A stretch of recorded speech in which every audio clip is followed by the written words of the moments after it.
Welcome back to another episode of the DailyFlip podcast. I'm your host, Alex, and today we're going to be flipping through a story about some interesting alliances building in the House. This one goes across parties, though it may be a small number of Republicans that are willing to fray. They are coming on the side of some Democrats and progressives about possibly getting some of the Epstein files out.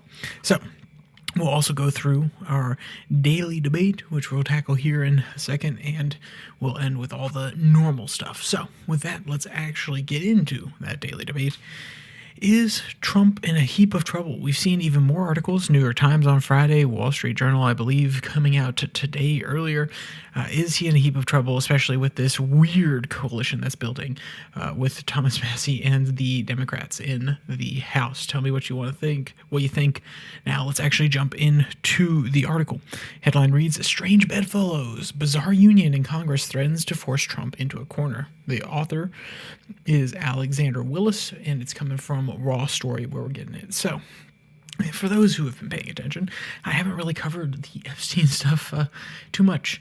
There's a reason for that, which is I think it's overly convoluted. I have no idea. I have my theories about maybe it's possible, maybe it's not possible. I don't really think anybody else needs my opinion. Everybody else's opinion is out there.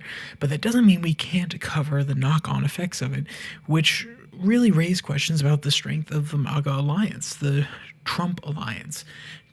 Thomas Massie, long-time libertarian, long-time defender of what he believes in, long-time defiant voter against what would be perceived as the interests of the Republicans in Congress, because he simply wants to, or you could also frame it as a long-time voter in favor of what the Republicans actually want. They're just not willing to play along and play his game. However you want to put it, he is definitely not someone who likes to fall into one line or the other, except one bucket that he has created for himself.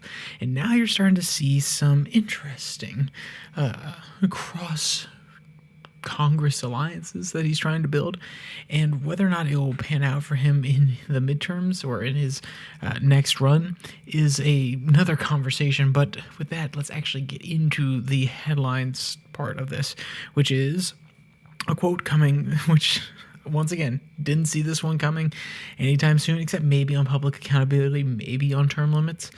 But this one, shocker. So, quote, Reps Thomas Massie and Ro Khanna, Democrat from California, this week filed what's known as a discharge petition, a procedural measure that, if enough signatures are collected, forces a vote on a particular measure, reports Politico. In this case, were the lawmakers able to secure 218 signatures, it would force a vote in the House on whether or not to release all files related to Epstein, the convicted sex offender alleged to have operated a blackmail operation targeting powerful figures, end quote. And this is why I believe, you already threw your opinion down there, so now you gotta listen to mine. This is why I believe Trump is in trouble. And I know what you're saying, whoa, if you're a Trump fan, hey, it's just Thomas Massie. He's always been a pain in the side of Donald Trump. If this doesn't mean anything crazy, this isn't anything out of the ordinary. But once again, on this issue, Thomas Massie has already brought on enough hate, has already brought on enough vitriol from the MAGA base, from the supporters, the diehard supporters of Donald Trump, not just the Republicans who like his message, during the One Big Beautiful Bill process. And now he's just drawing more attention to himself. He's trying to draw more fire.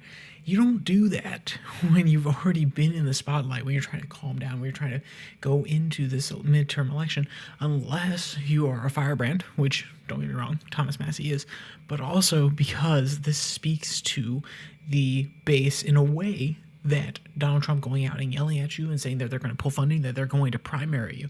You don't go out and do this unless you think this actually gives you a chance to win back those people that you might lose because of the Donald Trump attacks that came against you earlier.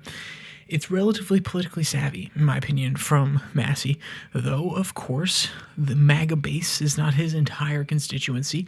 I've actually lived and worked around his constituency before, and there are mixed opinions about Massie, though he does play to a national audience. There's no doubt about that, meaning he can get money from a national scale, especially in this case where he's trying to gin up a little bit of extra controversy.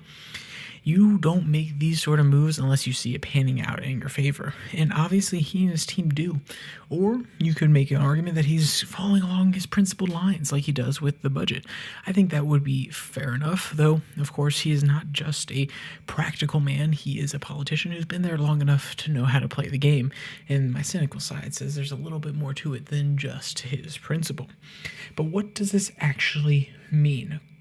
Or more accurately, let's put in a little bit more context and then discuss what it actually will do. Quote, Americans were promised justice and transparency.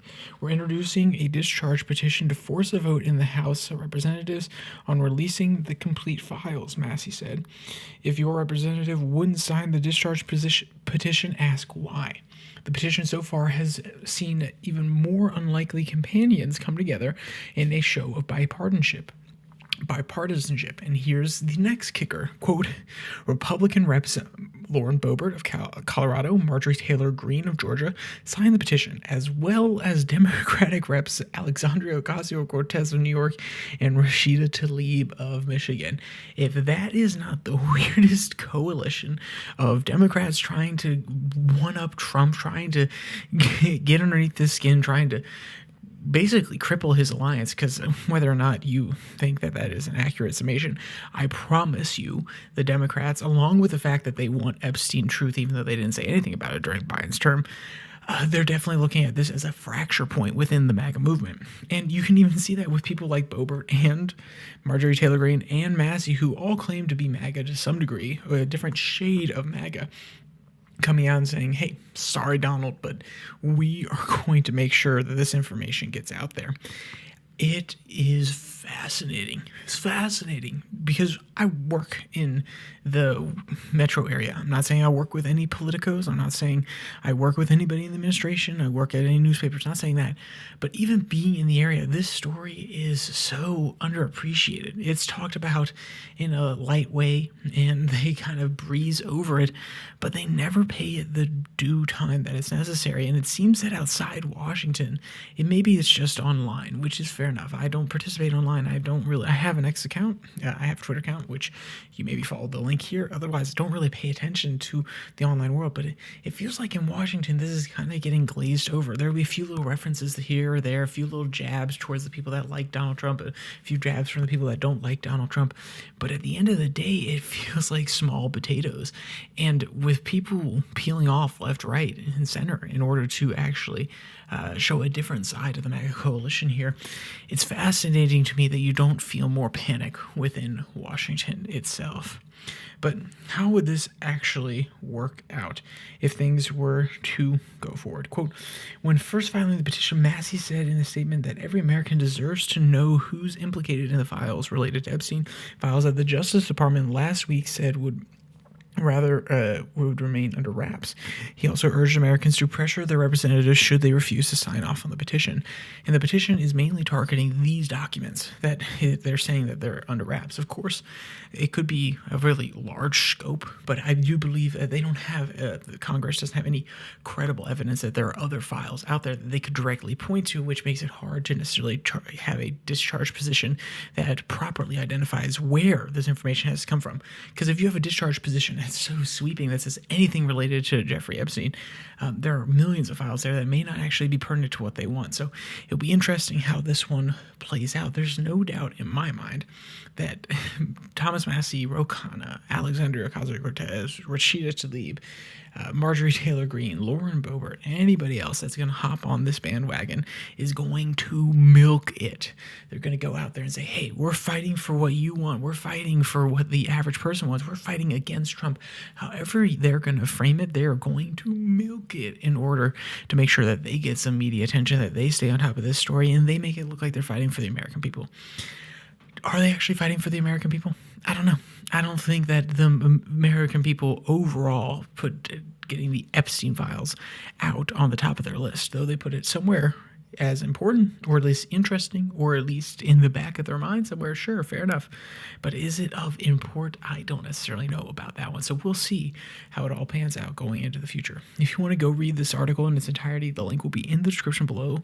That like and subscribe button. Also down there, you can find the podcast on Spotify, Pocket Cast, Podvine, as well as the Twitter handle at Your Daily Flip, where I post links to these episodes on Monday, Wednesday, and Friday.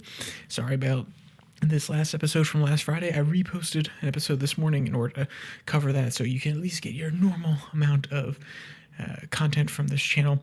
It's been a crazy few weeks moving and doing a few other things. So with that, moving things around and a few different activities. But with that, if you want to come back on Tuesday and Thursday, you can find 6 and 6, which is our podcast, which covers international news. It's about 6 different stories from 6 different continents, all within 6 minutes, so that you can get that information that you don't normally see and make it easy and consumable.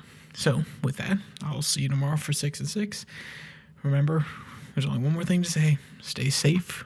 Don't die.